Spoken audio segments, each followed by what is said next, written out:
Um pênis, um cérebro, tampas de bueiro e uma ponte. Essas são algumas das coisas bizarras que já foram roubadas por aí. Eu sou Ivan Lima e você, como sempre, é muito bem-vindo aqui. Não preciso nem dizer que você vai encontrar muita coisa bizarra aqui, não é? Você foi avisado, hein? Então vamos começar pelo pênis de Napoleão Bonaparte. Mas calma que ele não foi roubado em vida, não. O líder francês faleceu em 1821, enquanto estava exilado na ilha de Santa Helena. E logo após a morte, decidiram fazer uma autópsia no corpo dele. O que ninguém esperava era que o cirurgião inglês, responsável pelo trabalho, cortaria o pênis do francês. E o mais doido disso tudo, o órgão sexual foi dado para um padre e levado para a região da Córcega. Ao que parece, esse cirurgião estava trabalhando para os britânicos, que tinham interesse em roubar o órgão para zombar do líder francês. Que tipo de zombaria era essa, hein? Bom, e acabou que durante muitos anos o pênis de Napoleão teve, digamos, várias casas. Do padre foi para um vendedor de livros e dele foi para as mãos de um urologista americano em 1977, que teria pago $2.900 pelo negócio. Vale lembrar que, como o pênis passou boa parte dos anos fora do formaldeído, o desgaste o tornou completamente diferente do que se poderia esperar. E ao invés de se gabar da posse, o tal do urologista guardou a relíquia em uma caixa embaixo da cama até 2007, ano em que morreu. O último registro do paradeiro do pênis indica que ele foi herdado pela filha do urologista e provavelmente está com ela desde então. Bom, do corpo humano, vamos para a natureza. Em 2012, na região da Patagônia chilena, um cara resolveu roubar gelo. É isso. Mas não foi um mísero pedaço, não. O homem retirou pouco mais de 5 toneladas de uma geleira. Tudo para que fosse quebrado e vendido para bares. E sabe o que seria feito nos bares? Transformado em cubos para coquetéis. O mais bizarro disso tudo é que o ladrão nem foi pego em flagrante. Alguns cientistas que estavam monitorando o derretimento das geleiras chegaram a perceber uma mudança. Mas imaginaram que o responsável fosse o aquecimento global? Foi aí que a polícia interceptou um caminhão refrigerado e lá estava o pedaço que faltava. Na época, estima-se que o produto valia mais de R$10.000. A dúvida que ficou foi: como será que ele tirou o gelo e levou embora sem ninguém ver? Bom, agora vamos para a Nova Zelândia.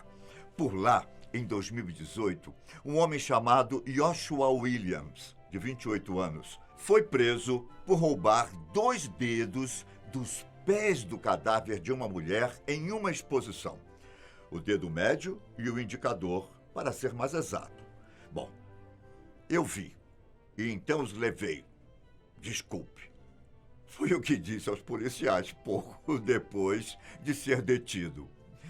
Pouco tempo depois, Joshua ainda se gabou do feito nas redes sociais. Basicamente, ele colocou os dedos no bolso e foi embora.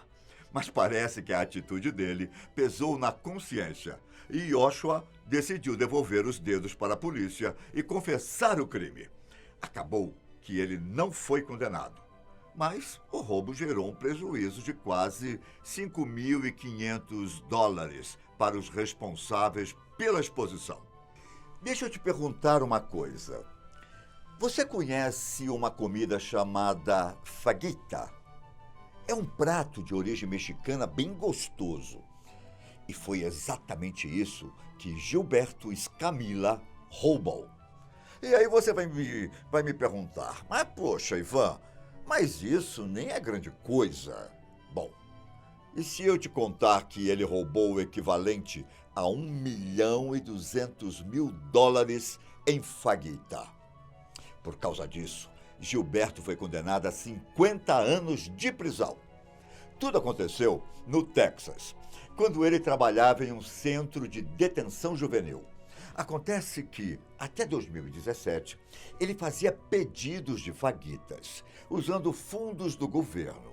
E depois vendia comida para o lucro próprio. Um esquema feito por quase 10 anos, desde dezembro de 2008.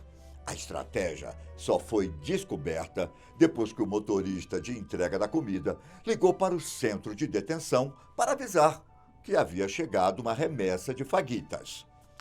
Na mesma hora, os funcionários acharam tudo muito suspeito, já que os menores detidos por lá não recebiam essa comida. E aí o motorista entregou o restante do esquema. Ele teria dito que recebiam sim, já que a empresa estava fazendo entregas por lá há 9 anos. De acordo com Gilberto, tudo começou de maneira pequena, mas chegou em um ponto que ele não conseguia mais controlar. Até agora, eu já te contei de partes do corpo, comida, gelo. Bom, e agora? Que tal falarmos do roubo de uma ponte?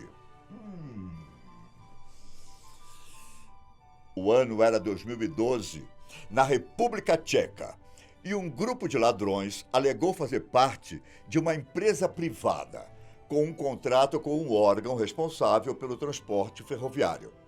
Foi o suficiente para que as autoridades permitissem que eles começassem o trabalho. Em plena luz do dia, para todo mundo ver, com guindastes e tudo mais, a equipe retirou parte por parte de uma ponte de ferro construída em 1901. Os bandidos utilizaram como argumento o fato de que a estrutura estava abandonada e que o governo queria construir uma espécie de ciclovia no lugar. O resultado? 10 toneladas de ponte foram desmontadas. E não é só isso, ainda foram roubados 200 metros de trilhos. A ideia era vender todo o material para o ferro velho, o que foi estimado em 5.000 euros.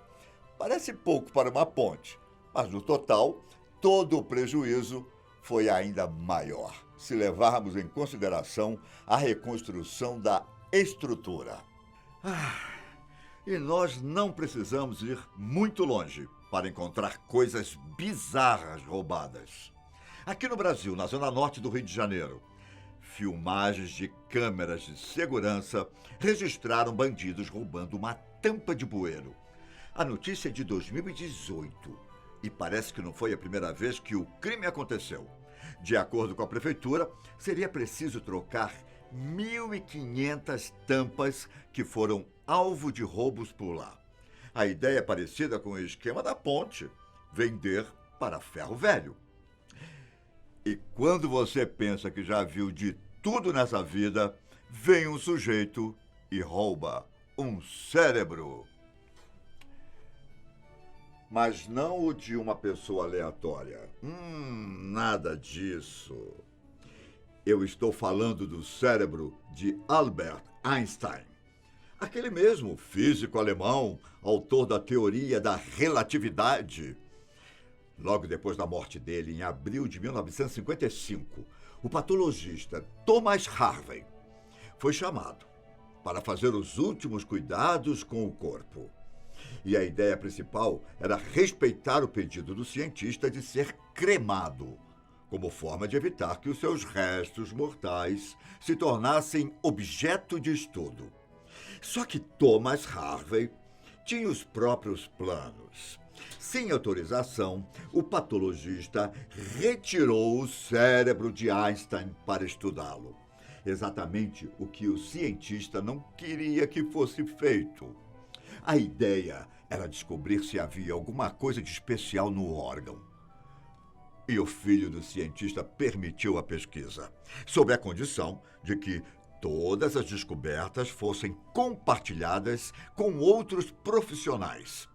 Mas a história tomou outra direção. Thomas Harvey fez algumas viagens com o cérebro de Einstein, depois de ficar desempregado. E, em seguida, na Universidade da Pensilvânia, diversos ângulos do órgão foram fotografados para estudos. Tudo antes dele ser dissecado em 200 pedaços, que acabaram guardados em potes no porão da casa do patologista. Depois de uma briga com a esposa, Thomas não viu outra opção senão levar o órgão para o Kansas, deixando-o guardado por 2 décadas. Nesse meio tempo, alguns pesquisadores solicitaram amostras do cérebro para estudo e o patologista cedia, mas nada que pudesse gerar uma grande pesquisa científica. Passado mais um período de tempo, Thomas desistiu de sua fixação pelo órgão e resolveu entregá-lo para a neta do cara, mas nem ela queria. Foi então que, em 1998, 43 anos depois de ter levado o cérebro, o patologista entregou os 170 pedaços que ele ainda tinha para o Centro Médico da Universidade de Princeton. Poucos anos depois, um museu na Filadélfia chegou a adquirir alguns fragmentos para serem usados em uma exposição fixa. E o curioso é que, através de toda a aventura de Thomas Harvey, alguns estudiosos acreditam que pedaços do cérebro de Einstein estejam espalhados por casas em todo o território dos Estados Unidos. Mas que povo doido, não? Até a próxima. Tchau!